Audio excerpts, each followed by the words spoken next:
Hi അസ്സാം വലൈക്കും, welcome back ചെപ്പീസ് kitchen. ഇന്ന് ഞാൻ വളരെ ടേസ്റ്റി ആയിട്ടുള്ള ഒരു നാടൻ കോഴി വരട്ടിയതിൻ്റെ റെസിപ്പിയാണ് കാണിക്കുന്നത്. അതിനു വേണ്ടി ഞാൻ 1 കിലോഗ്രാമോളം ചിക്കൻ എടുത്തിട്ടുണ്ട്. എന്നിട്ടിത് കഴുകി വൃത്തിയാക്കി എടുത്തതാണ്. ഇനി ഇത് നമുക്ക് കറി റെഡിയാക്കാനായിട്ട് തുടങ്ങാം. അതിന് വേണ്ടി ഞാനൊരു കുക്കർ എടുത്തിട്ടുണ്ട്. ഞാൻ ഇതിൽ മസാല വഴറ്റൊന്നും ചെയ്യുന്നില്ല. ഇത് ലഗം കോഴിയാണ്, അതുകൊണ്ട് വഴറ്റേണ്ട ഇതൊന്നുമില്ല, കുറച്ച് വേവുണ്ടാവും. അതുകൊണ്ട് ഞാൻ ഉള്ളിയും തക്കാളി എല്ലാം ഒന്നിച്ചിട്ടിട്ട് വേവിച്ചെടുക്കുകയാണ്. ഫസ്റ്റ് ഞാൻ ഈ ചിക്കന് ഈ കുക്കറിലേക്ക് ഇട്ട് കൊടുക്കുകയാണ്. ചിക്കൻ കുക്കറിലേക്ക് ചേർത്തതിന് ശേഷം പിന്നെ ഞാനിതിലേക്ക് 2 തക്കാളി കട്ട് ചെയ്തത്, 2 വലിയ സവാള, ഒരു 6-7 പച്ചമുളക്, പിന്നെ കുറച്ച് ഇഞ്ചി ചതച്ചത്, വെളുത്തുള്ളി ചതച്ചത്, കുറച്ച് കറിവേപ്പില, ഇതെല്ലാം കൂടി ഇതിലേക്ക് ചേർത്ത് കൊടുക്കുകയാണ്. എരിവ് പച്ചമുളക് നിങ്ങളുടെ ഇഷ്ടത്തിനനുസരിച്ചിട്ട് ചേർത്ത് കൊടുക്കുക. പക്ഷേ ഈ ലഗോൺ കോഴിക്ക് നല്ല എരിവുണ്ടെങ്കിൽ കൂടുതൽ ടേസ്റ്റ് ഉണ്ടാവും. അപ്പോൾ ഇതെല്ലാം ചേർത്തതിന് ശേഷം ഇതിലേക്ക് ഞാൻ ആവശ്യത്തിന് ഉപ്പ് ചേർത്ത് കൊടുക്കുന്നുണ്ട്. ഉപ്പ് ചേർത്തതിന് ശേഷം പിന്നെ ഞാനിതിലേക്ക് 1/2 ടീസ്പൂൺ മഞ്ഞൾപ്പൊടി, 3 ടേബിൾ സ്പൂൺ നിറയെ മല്ലിപ്പൊടി ചേർത്ത് കൊടുക്കുക. 3 ടേബിൾ സ്പൂൺ നിറയെ തന്നെ ചേർത്തിട്ടുണ്ട്.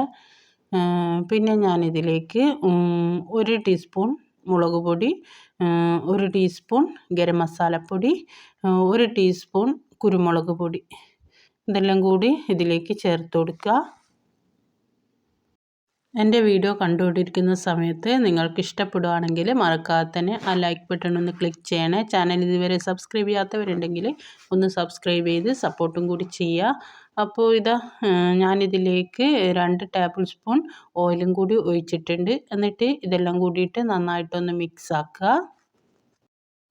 നല്ല ടേസ്റ്റാണ് ഈ ഒരു ചിക്കൻ കറിക്ക്, കിടിലൻ ടേസ്റ്റാണ് ഇത്.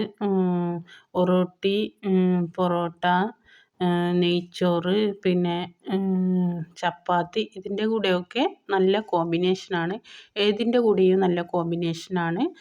അപ്പോൾ ഇതിലേക്ക് ഞാൻ ഒരു 1.5 കപ്പ് വെള്ളം കൂടി ഒഴിച്ചിട്ടുണ്ട്. എന്നിട്ട് ഇതെല്ലാം കൂടിയിട്ട് നന്നായിട്ടൊന്ന് മിക്സ് ആക്കി എടുക്കുക. മിക്സ് ആക്കിയതിന് ശേഷം ഇത് അടച്ച് വെച്ചിട്ട് ഒരു 5-8 വിസിലടിയുന്നവരെ നമുക്ക് വെയിറ്റ് ചെയ്യാം. ഒരു 8 വിസിലടിയുമ്പോഴത്തേക്ക് തന്നെ ഈ ചിക്കനൊക്കെ നന്നായിട്ട് വെന്ത് വന്നിട്ടുണ്ട്. സവാളയും തക്കാളിയൊക്കെ വെന്തുടഞ്ഞ് നന്നായിട്ട് റെഡിയായിട്ട് കിട്ടിയിട്ടുണ്ട്. നല്ല തിക്ക് ഗ്രേവിയായി വന്നിട്ടുണ്ട്. നല്ല ടേസ്റ്റാണ്. ഇതുപോലെ ഉണ്ടാക്കിയാൽ നമ്മൾ വെറുതെ തക്കാളിയും സവാളയൊന്നും വഴറ്റി സമയമൊന്നും കളയണ്ട. അപ്പോൾ ഞാനൊരു സെർവിങ് ബൗളിലേക്ക് മാറ്റുകയാണ്. നല്ല ടേസ്റ്റാണ്, കിടിലൻ ടേസ്റ്റാണ്. ഇതുവരെ ട്രൈ ചെയ്യാത്തവരുണ്ടെങ്കിൽ ഒന്ന് ട്രൈ ചെയ്ത് നോക്കുക. എന്നിട്ട് അഭിപ്രായങ്ങളും നിർദ്ദേശങ്ങളൊക്കെ കമൻറ്റ് ബോക്സിൽ അറിയിക്കുക. നല്ല റിച്ച് ഗ്രേവിയാണ്, കഴിക്കാനും അതിലേറെ ടേസ്റ്റുമാണ്.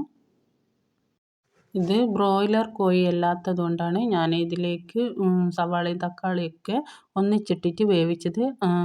അതിപ്പോൾ നന്നായിട്ട് വെന്തിട്ട് സവാളയൊന്നും കാണാൻ തന്നെ ഇല്ല, നന്നായിട്ട് റെഡി ആയിട്ടുണ്ട്.